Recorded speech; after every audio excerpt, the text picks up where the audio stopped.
Alrighty, good morning everybody. Welcome back to Calc 3. Plan for today. So I have a quiz for you on Standard 9, and we are going to jump into Standard 10 and start talking about the multivariable chain rules. My next office hours are on Monday, in the hour before class, and from 2 to 3. I have posted problems for Standard 10 on Blackboard. Encourage you to give those a try. And so I decided on a date for the exam. Turns out I looked at our schedule and next Friday is not going to work, so instead we are going to be having the exam on Wednesday.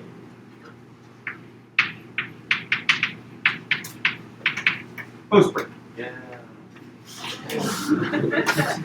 Whoa. The minority wins. The reason why I'm changing it from because I think you all have voted for doing it on Friday. I realized that I didn't want to do exam. I realized that I wasn't at the point I thought I was. I'd forgotten that I wanted to have Standard 11 also be on the exam. Oh, you do. So, darn Skippy. So, because Standard 11 kind of fits in with the previous standards, looking at properties of the derivative, and there's kind of a nice breaking point between Standard 11 and Standard 12, where Standard 11, we're still looking at properties of the derivative. Standard 12, we start looking for maxes and mins. So kind of the general game plan is today and Monday we're going to do Standard 10. Next week, Wednesday and Friday, we'll do Standard 11. Then when you get back, the day after break, we'll have a quiz on Standard 11 and start in Standard 12. And then that Wednesday will be Exam 2 day. Any questions or comments before we get started for today? Right, in that case,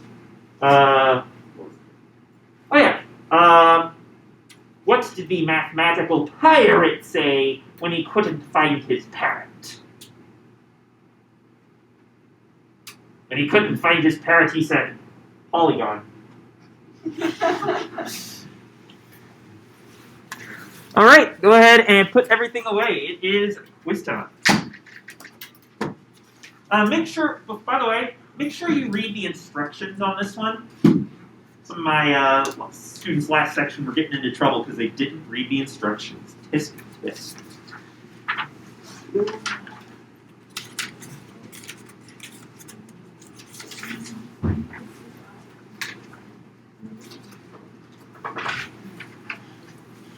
Quiz is out, so quiet in the room, please.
go ahead and take a few seconds to finish up your thoughts.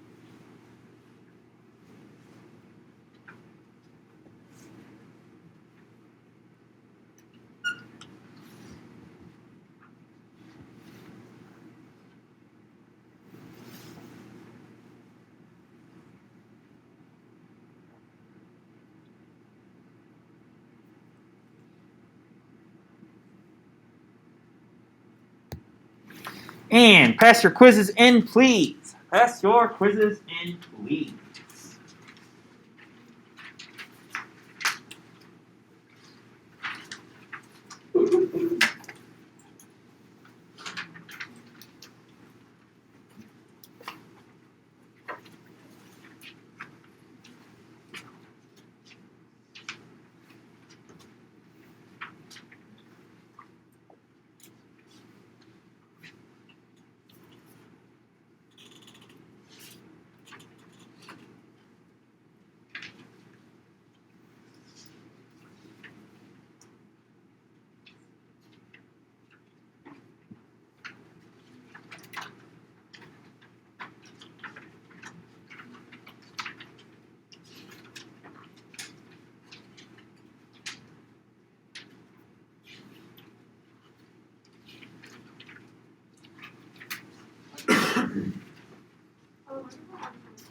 How unfortunate. Okay.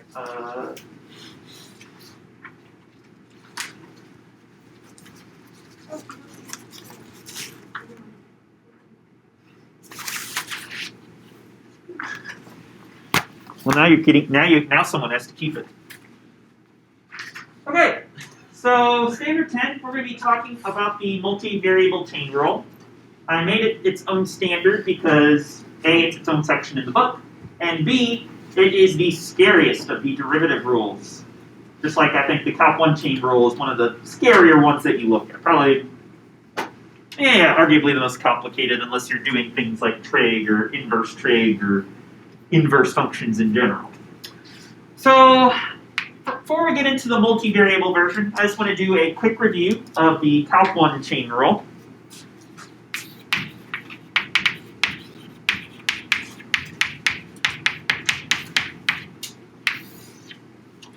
So let's say, for instance, we wanted to look at the function f of x equals cosine of x, and g of x equals x cubed minus 8x.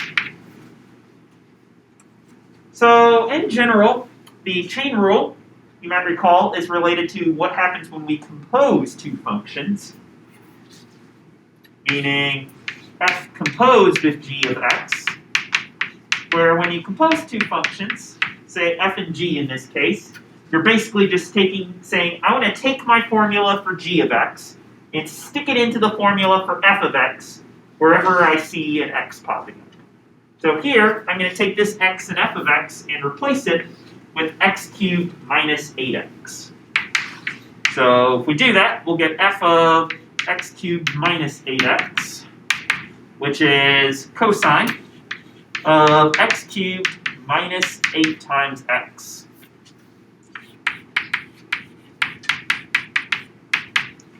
What would happen if we tried to differentiate this function? This function that is cosine of x cubed minus 8x.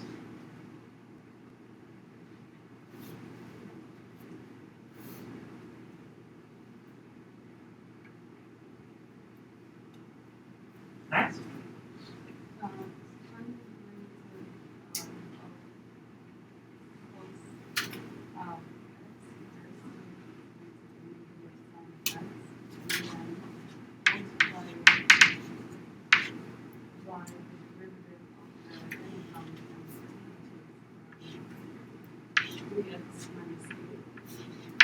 3x 3x. x squared minus 8, you mean? Yes. Okay. And then put x cubed minus 8x in the first. Like that? What do y'all think? Negative sign of x cubed minus 8x all times 3x squared minus 8? Yeah, I think that checks out. So it sounds to me like what you did, Ix, was you differentiated the outside function first, the cosine term, to get negative sign, and then you left the inside alone for the time being. So we got negative sign of x cubed minus 8x. And then you multiplied the whole thing by the derivative of the inside function g of x. Yeah, that's exactly right. So in general, we would say that when we differentiate the composition of two functions f composed with g like this, where you take g of your formula for g of x and you're just sticking it in to f of x wherever you see an x, the formula for the chain rule in Calc 1 is that the derivative of f composed with g is going to be f prime of g of x multiplied by g prime of x. So in other words, if you have two functions like this, g being plugged in inside of f, the way you can differentiate is first you differentiate the outside function f, the thing you're doing second, after you take x cubed minus 8x, the second function f, you take the derivative of that, but leave the inside g of x in place. So you're not taking f prime of x, you're taking f prime, in this case negative sign, of your g of x still, the x cubed minus 8x. And then after you do that, you then multiply that by the derivative of the inside function g prime of x. So fairly something that was probably that I assume was challenging for you when you first learned it. Maybe is still challenging for you. If so, you're going to be in for some fun. But in general, this is a formula I assume you are all well familiar with and kind of have used plenty of times throughout Calc 1 and Calc 2. So what we're going to be doing in Standard 10 is looking at, just like how the sum and difference, product, and quotient rules all kind of had multivariable variance to them, we're going to be looking at the same thing for how do we take the chain rule and make it work for multivariable functions, functions that may take in and or spit out vectors instead of just scalar values like x. So here's what the multivariable chain rule is going to look like.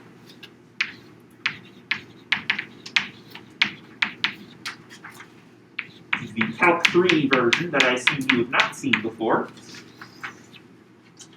Is that if your function g is going from some Rn to some Rm, and if your function f is going from Rm to Rp, for some dimensions p, and you need that g is going to be differentiable at a vector x in Rn, and you need that f is going to be differentiable at g of x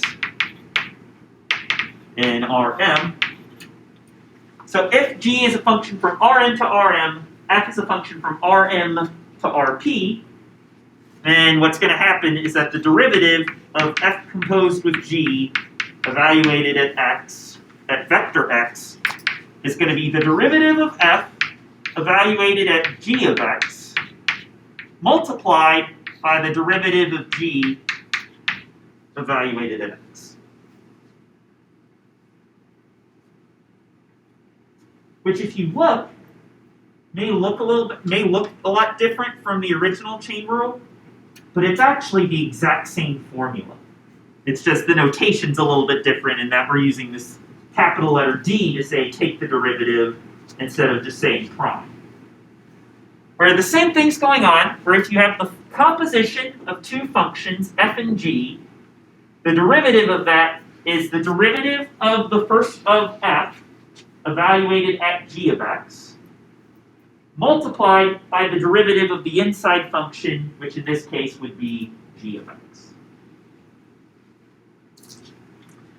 So here's what's really going on. We're assuming that G is going to start us off in Rn and is going to take us to R sub n, or to Rm, for some m. And then F is going to be taking us from Rm and is going to map us to vectors in some Rp. If G is going to be a map from Rn to Rm, and F is going to be a map from Rm to Rp, what can we say about F composed with G in this scenario? Meaning, if we were to compose the two functions, take G of some vector, and then take F of whatever that gives you, F composed with G is going to be a function from R what to R what. If we're just applying the function G and then applying the function F to whatever that gives you.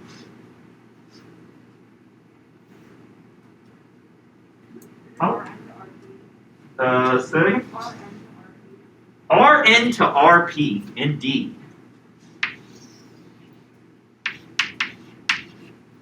Yeah, that's exactly it. F composed with G is basically just going to give us a function that goes all the way from Rn to start with to end up at Rp. It just has to make a pit stop at Rm in the middle.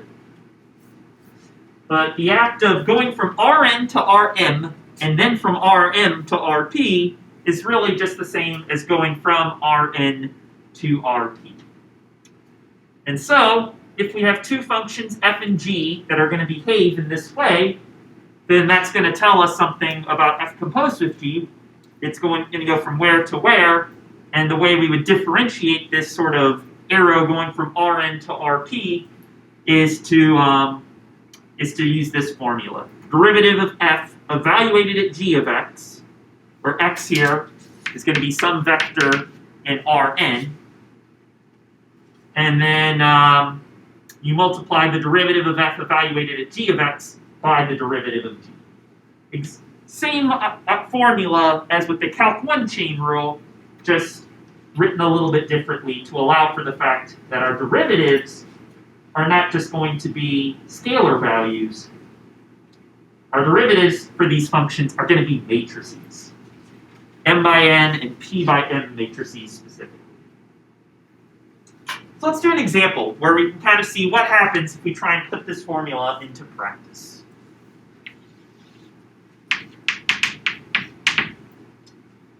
So I'm going to look at what happens if we take the function f of x comma y comma z is equal to x plus y plus z squared, comma x cubed plus z, and g of x comma y equals xy, comma x squared plus y squared, comma sine of x. And I'd like to see what happens if we wanted to take the composition of these two functions, the derivative of that.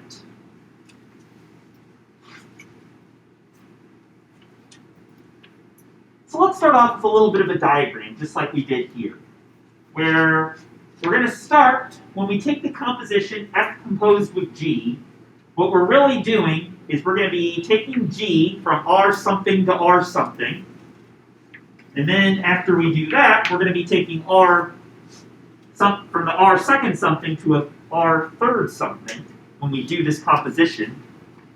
To start off with, if we look at our function g, g of x comma y equals xy, comma x squared plus y squared, comma sine of x, g is going to be a function from r what to r what in this case. Now? R2 to R3? Yeah, r2 to r3. We have two inputs, an x and a y, and it's going to spit out something with three component functions. An xy component, x squared plus y squared, and a sine of x. So g is going to be a map from r2 to r3 here. How about f? F is going to be mapping from r what to r what in this scenario.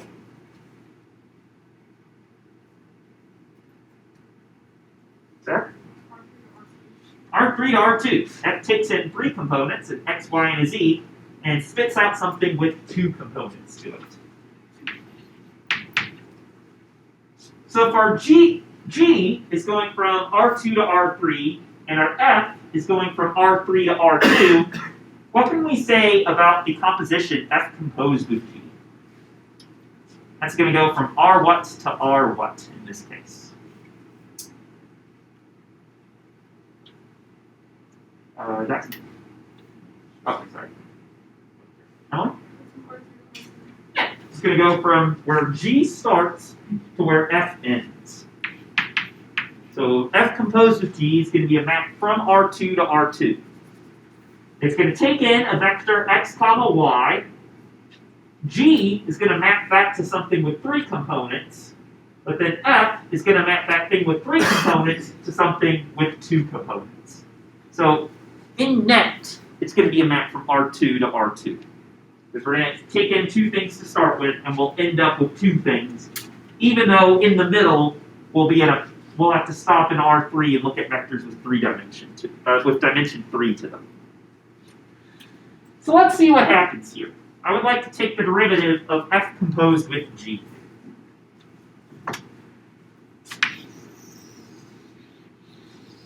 If we look at this formula, what's going to be something useful to find if we wanted to be able to take the derivative of F composed with G in this scenario? What would be something we need to actually go out and evaluate?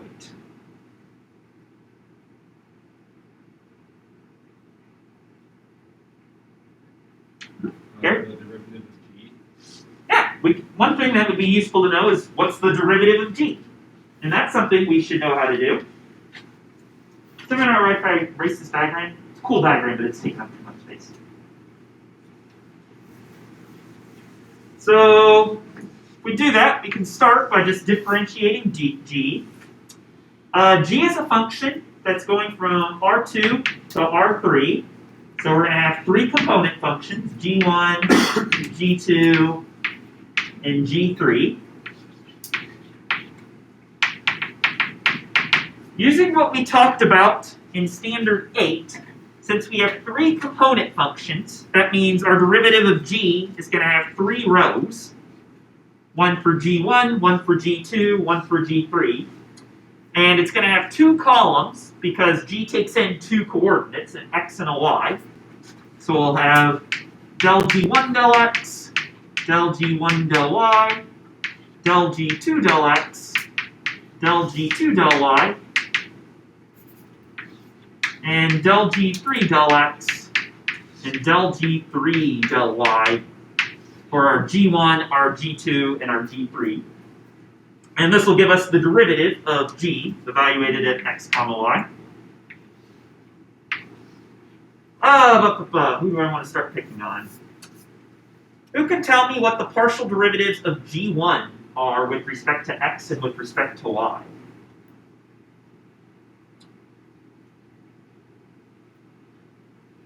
That's Y and X respectively. like that? Yep. I think so, because if G1 of xy is x times y, when we differentiate that with respect to x, that's going to be the constant y times x, and derivative of constant times x is just going to be the constant, so y.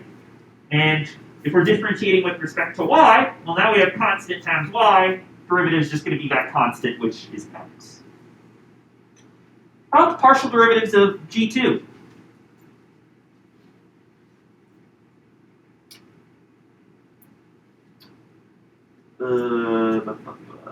John, you want to give that one a go? 2x and 2y. Yeah. Now it's just going to be 2x and 2y when we differentiate x squared plus y squared with respect to x and y respectively. And finally, how about our G3? Okay. Cosine x is 0. Derivative of sine of x with respect to x is going to be cosine of x. And with respect to y, that's a big fat constant. It'll have a derivative of 0. Okay, so that's one of the things we needed to be able to apply this formula. We needed our derivative of g, evaluated at vector x. Here, when we think of x, we're going to think of that as being x comma y in this case. And any vectors in R2. What else are we going to need if we want to use this formula?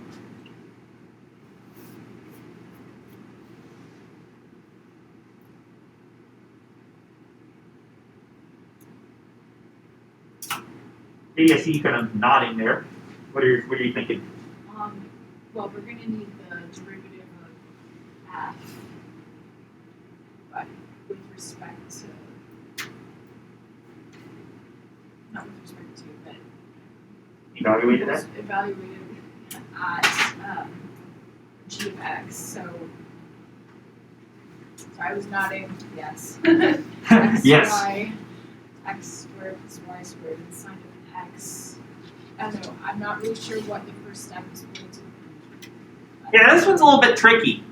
So what we have already is basically the equivalent when we took dg of xy, we found the g prime of x expression, if this was a Calc 1 chain rule.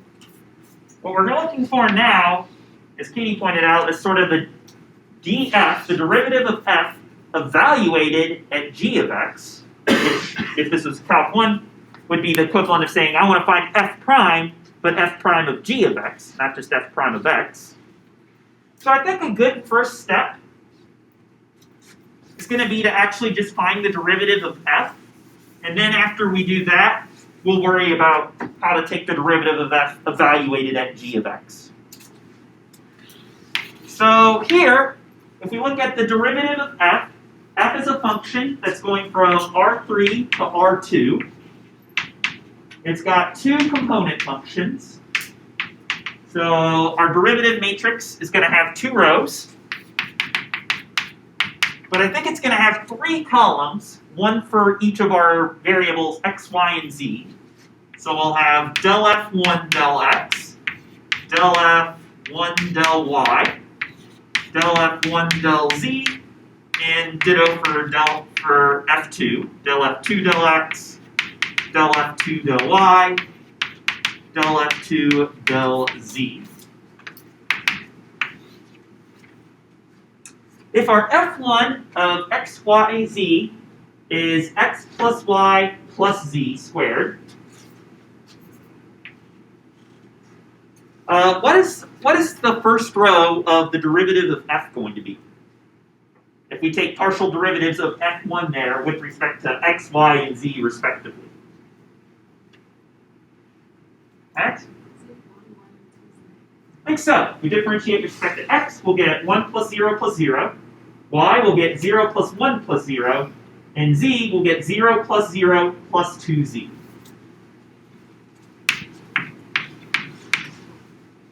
How about the second row? For f2 is x cubed plus z. What would we get if we differentiated that with respect to x, y, and z, respectively?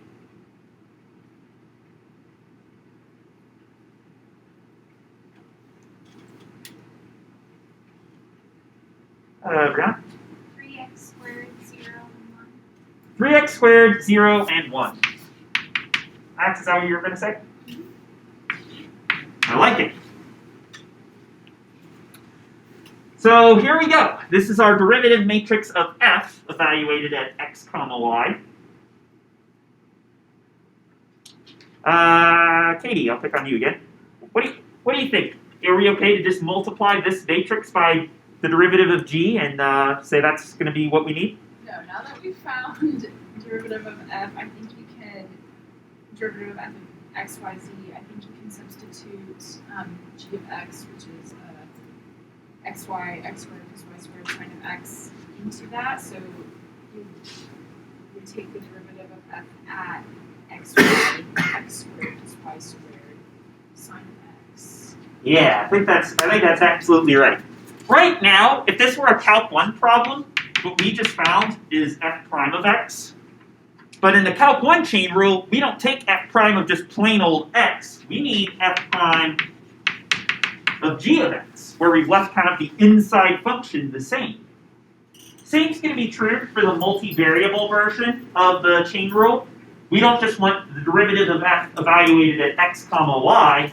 We need the derivative of f evaluated at g of x comma y. So let's see what happens. Oops. I should have said xyz. That's a typo. So here, let's see what happens where instead of just looking at x comma y comma z as the inputs to our derivative of f, we're going to put the g of xy instead in there. If we do that, we'll get that the derivative of f evaluated at g of xy is going to be the derivative of f evaluated, let's see, okay, I think you said xy, x squared plus y squared, comma, sine of x. And now, what we can do is we can look at the derivative of f evaluated at x comma y comma z. And if you notice, what matrix is really telling us is the top row is going to be 1, 1, 2 times the third coordinate of whatever we plugged into our derivative function. The second row is going to be 3 times first coordinate of whatever we plugged in squared, and then 0 and 1. So if instead of just plugging in x, y, and z, we're plugging in x times y, x squared plus y squared, and sine of x, in the top row, we're still going to get 1, 1, but the top right entry isn't just going to be 2 times z anymore. It is going to be 2 times the last coordinate of whatever we plug in. If we plug in an x, y, z, whatever we're calling our third thing, the top right corner is going to be 2 times that. So if instead of plugging in x comma y comma z, we're plugging in xy comma x squared plus y squared comma sine of x, what's going to be going in the top right corner of this matrix?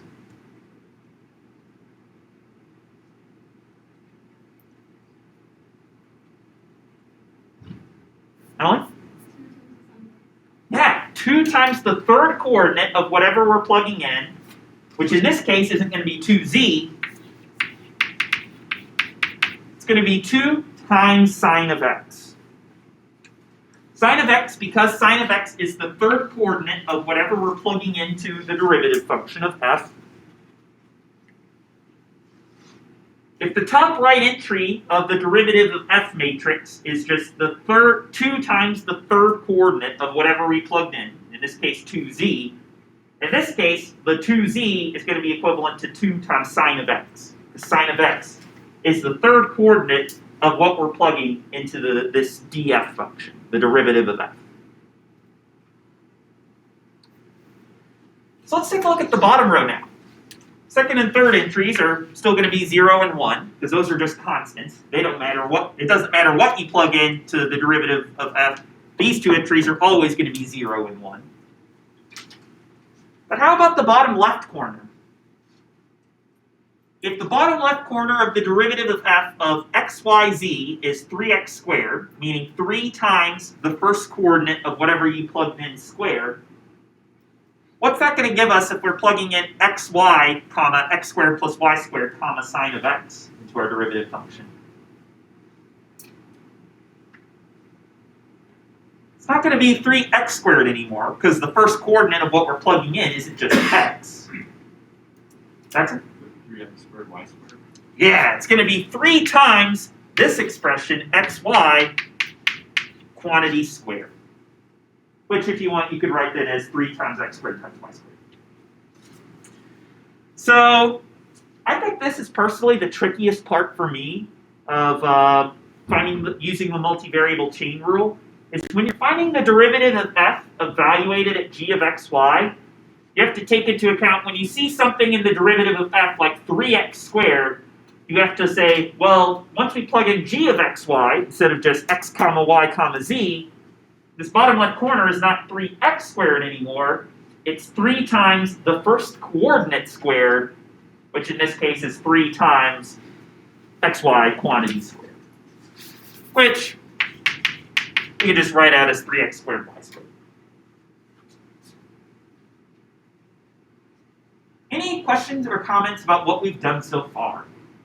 And that this expression is sort of the equivalent of the f prime of g of x from the Calc 1 chain rule. The derivative of f evaluated at g of x, or g of xy in this case, Here, this is sort of the equivalent of the g prime of x in Calc 1, just the derivative of g. And now, according to the multivariable chain rule, we should be able to find the derivative of f composed with g by just multiplying these two matrices together. The derivative of f evaluated at g of xy, and the derivative of g evaluated at x comma y.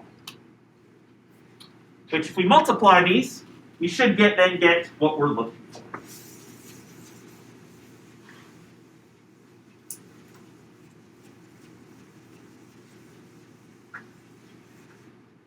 So if we do that, we'll get derivative of f composed with g at x comma y is the derivative of f evaluated at g of xy times the derivative of g of xy, which is going to be the matrix 1, 1, 2 sine of x, 3x squared y squared, 0, 1, multiplied by the matrix yx, 2x, 2y, cosine of x, 0.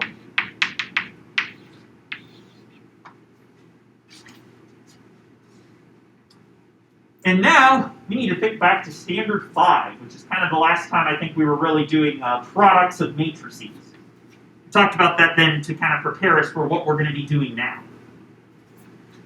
So if you remember, the way you take the product of matrices is, this is going to be a 2 by 3, this is going to be a 3 by 2.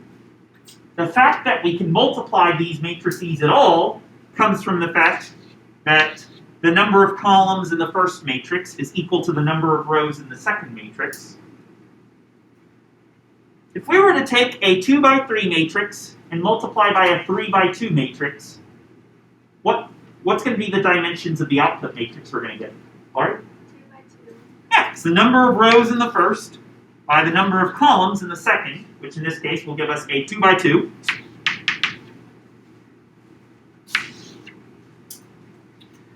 And the top left corner, or what's going to go in the 1, 1 spot, remember, is going to be the first row of the first matrix dotted with the first column of the second matrix. Because when we're doing matrix multiplication, we're always taking row in the first matrix dotted with column in the second. Which, if we do that, we'll get 1 times y is y, plus 1 times 2x is 2x, plus 2 sine of x times cosine of x is going to be, well, 2 sine x cosine x. And that's going to be our top left corner. The first row of our first matrix dotted with the first column of the second.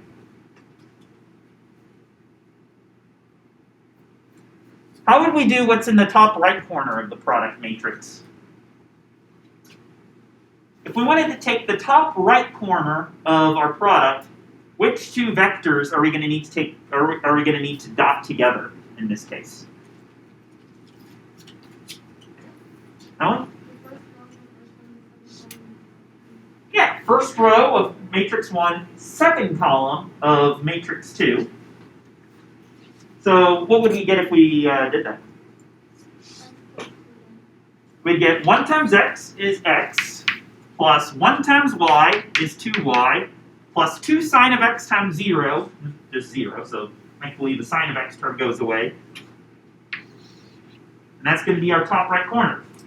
First row dotted with second column. How about the bottom left entry of the product? Huh? Form the second row times the first column. Cool. Second row dot first column. What's that going to give us? 3x squared y cubed plus 10x. Let's see. 3x squared y squared times y will give us 3x squared y cubed, plus 0 times who cares is 0, plus 1 times cosine of x is plus cosine x. I like it. And finally, how about the bottom right entry of our product?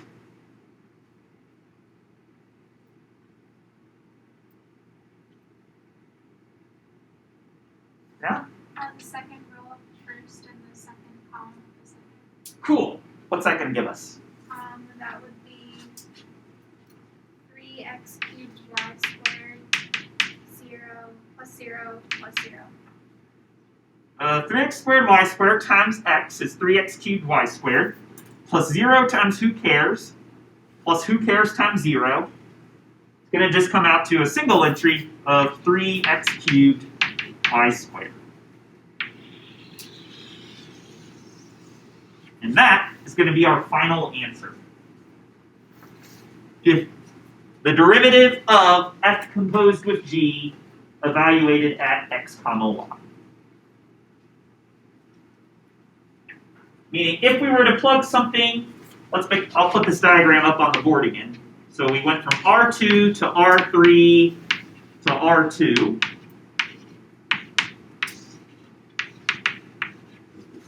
This top left entry was and all of these entries are going to be partial derivatives of the component functions of f composed with g. A function that starts out in R2, jumps to R3, but then goes back to R2 after we do g and then f.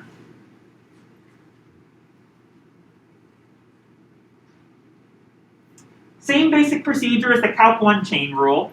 We took f prime of g of x, or in this case the derivative of f evaluated at g of x, comma y.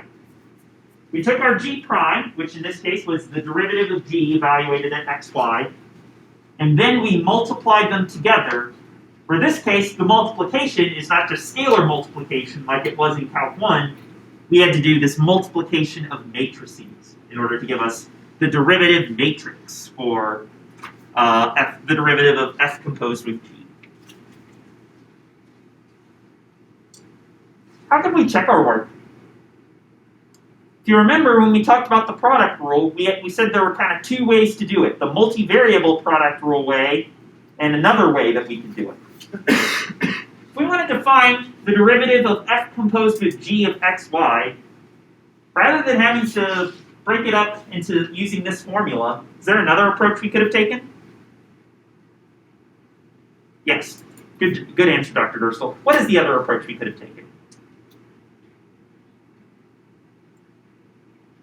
Other than having to come up with matrices for the derivative of f and the derivative of g separately, what could we have done if we wanted to find a formula for the derivative of f composed with g of xy? Could you have just found the derivative matrix of f of xy, x squared plus y squared, sine of x, and then plug that in and then taken the derivative of that? Ah, so I think what Jay's noticed is that when we found the derivative of f composed with g of x comma y, we never actually said what f composed with g of x comma y is. We never actually found it. We didn't need to. But one way we could actually check ourselves in this case is to just find a formula for f composed with g of x comma y, and then just take the derivative matrix of that. And if we did everything correctly, we should end up with the same matrix that we did here. So let's try that out, just to see what happens.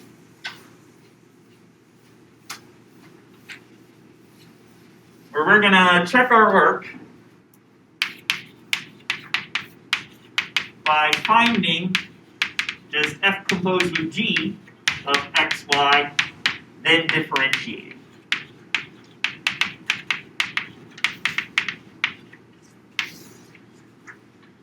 So I'm just going to copy our functions down here. F of xyz was x plus y plus z squared, comma x cubed plus z. Our g of xy was xy, x squared plus y squared, comma sine of x. If we were to try and take f composed with g at xy, which is the same as taking f of g of xy, which is f of xy, comma, x squared plus y squared, comma, sine of x. What are we going to get? Keeping in mind that f of just an arbitrary x, y, and z is going to have a first component of x plus y plus z squared.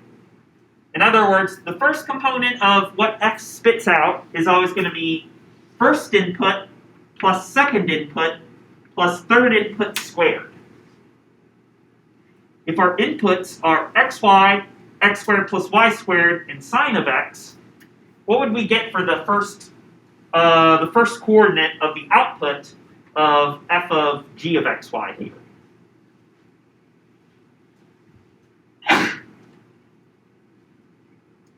If we're replacing our x, y, and z squared with thing, and thing squared.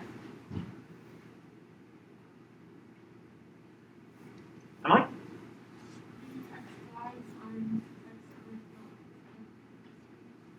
You kind of trailed off there a little bit at the end.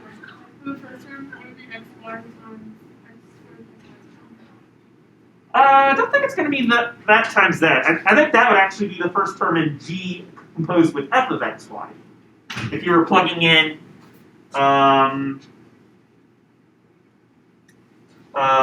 things. So we're not going to multiply. We're not going to multiply these two coordinates together necessarily. I think since in the f of x, y, z, the first component consists of adding first thing plus second thing plus third thing squared. This is a tough concept. I don't blame you. Alright? X, y plus x squared plus y squared plus sine squared x. Like that? Bingo. I think that's going to be what we need. Where if f of input 1, input 2, input 3 comes out to input 1 plus input 2 plus input 3 squared for its first component, if our inputs are not x, y, and z, but xy, x squared plus y squared, and sine of x, then the first component of what f's going to give you, if this is what you're inputting into the function, is going to be first input thing, so xy, plus second input thing, which is x squared plus y squared, plus third input squared. So if our third input is sine of x, then what it's going to spit out is sine squared of x.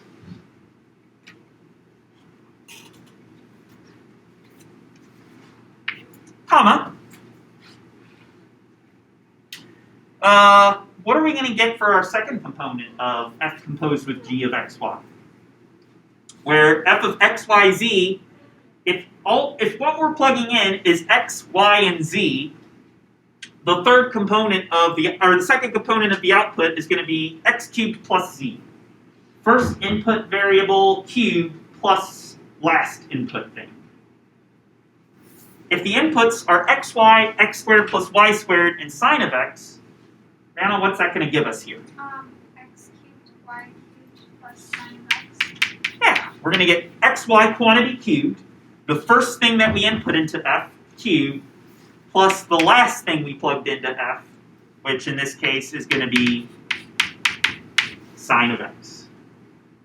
And then you're right, we could write xy quantity cubed as just being x cubed y cubed if you wanted.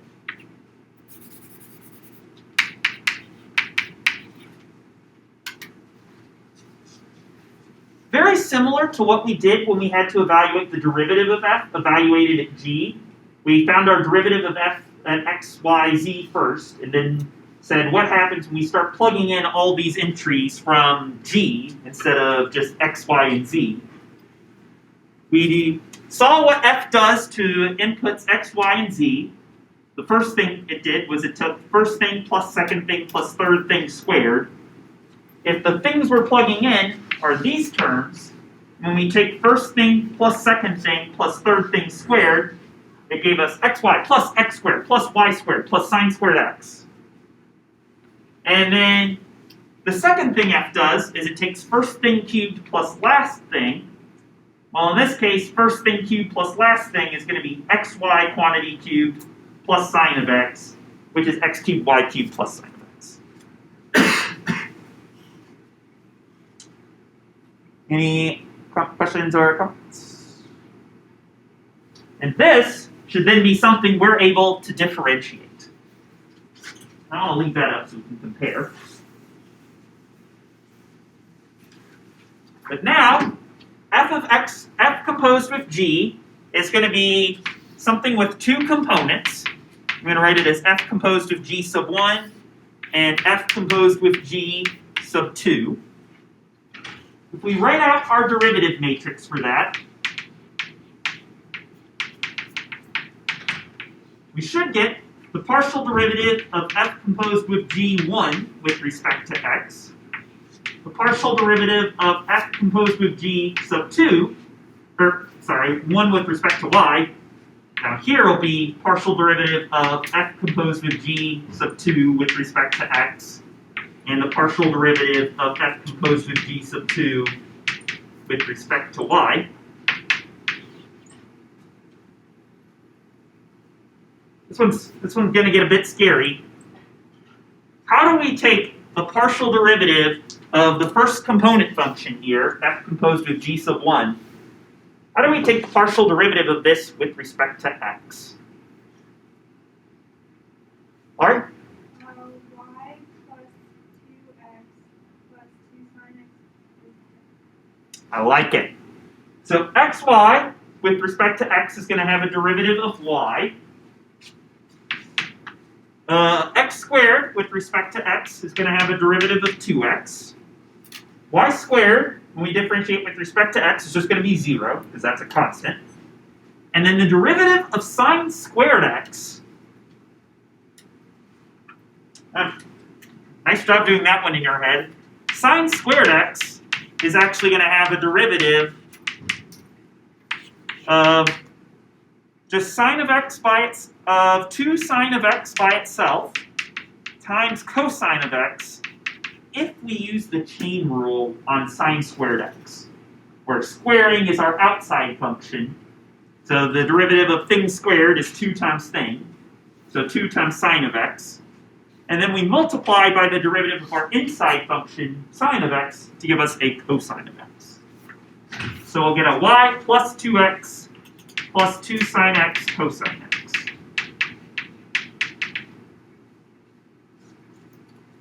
How about our partial derivative of f of our first component function with respect to y? Let's get someone new involved. Zach, you want to give that one a go? X plus 2y. Derivative of xy with respect to y is going to be x. Derivative of x squared is going to be 0. Y squared is going to give us a 2y. And sine squared x is going to give us another 0. I think I like it. We're going to get an x plus 2y.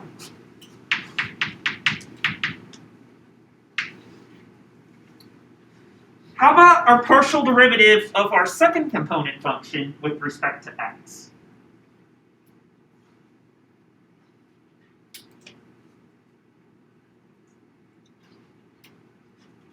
Lindsay, you want to try that one?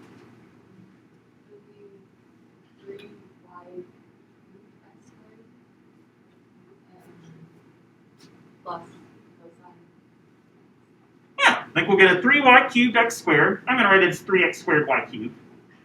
Plus a cosine of x.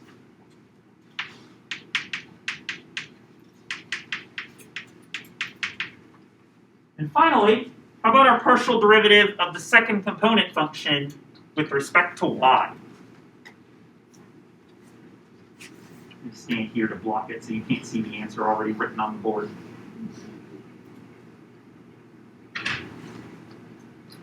Bob? 3x cubed y squared. 3x cubed y squared, derivative of y cubed is 3y squared, multiplied by the x cubed constant goes along with, plus, Nothing. That's the y. 0. yeah, plus 0, so it is just going to be 3x cubed y squared. Hey! We got the same answer. Y plus 2x plus 2 sine x cosine x, x plus 2y, 3x squared y cubed plus cosine x, 3x cubed y squared. So just like how the product and quotient rule had sort of a Calc 1 and a Calc 3 version of them, a way to compute them, same's true for the chain rule. So what we did here was sort of the Calc 1 way, where we just took f composed with g, we wrote it all out, then we took our partial derivatives with respect to x and y respectively. This approach, where we actually found the derivative of f evaluated at g and the derivative of g and multiplied those matrices together, is the Calc 3 approach. The one where we're using the Calc 3 version of the chain rule, whereas this one just kind of used the Calc 1 chain rule in a couple places. Laurie, I think you used it when you found the derivative of sine squared x. You used the Calc 1 chain rule, right? Yeah. So, gives you the same answer either way, but anybody prefer one method over the other? Curious to see if you agree or disagree with the first class again. Okay? I mean, I just prefer doing the Calc 1 versions, even though there's a lot more going in your head. I just feel like it feels cleaner to me to do smaller or fewer steps that are larger than to do shorter steps. Yana, you agree? Yeah, I prefer the Calc 1 version, so I don't have to do matrix multiplication. I think that's what my 8 o'clock, this time my 8 o'clock class said the same thing as you all. Yeah, the Calc 3 version, the first approach we did involve having to multiply matrices together at the end. And it involved finding multiple derivative matrices along the way. But with this approach, finding the derivative of f evaluated at g and the derivative of g, Katie, I think I agree with what you said. There's more steps to do, but each individual step was not so bad. Finding the derivative of f and the derivative of g matrices, we all did that pretty quickly. Finding the derivative of f composed with g, of this monstrosity, was a little bit more work. And involved, I think, Laurie did, differentiating this involved using the Calc 1 chain rule at a couple different points. So, in general, if this is a question on a quiz or exam, I might tell you you have to use one way or the other, or both. I'm feeling very mad at you that day. But in general, you could use either approach. They're always going to give you the exact same answer either way, unless you screw up somewhere. So one is not necessarily better than the other. It's that the Calc 3 approach, I would say, has more matrices, makes you do a little bit of matrix multiplication, but each of the individual steps is not so bad. Whereas sort of this Calc 1 approach of just find f composed of g and then take all the derivatives is fewer steps, but each one is more work. Like finding f composed of g, that was kind of a bit of a blah. And then differentiating that, those are some complicated expressions y'all were taking derivatives of. But either way, we'll always come out to the same answer. Alright, that's going to be it for today. When we come back on Monday, we're going to look at a different version of the chain rule, one that specifically works where the composition of two functions goes from r to r, like Calc 1 derivatives, but they stop in Rn in the middle. And we're going to actually solve some word problems on Monday. Hope you all like sticks of butter and atmospheric pressure. Have a good one.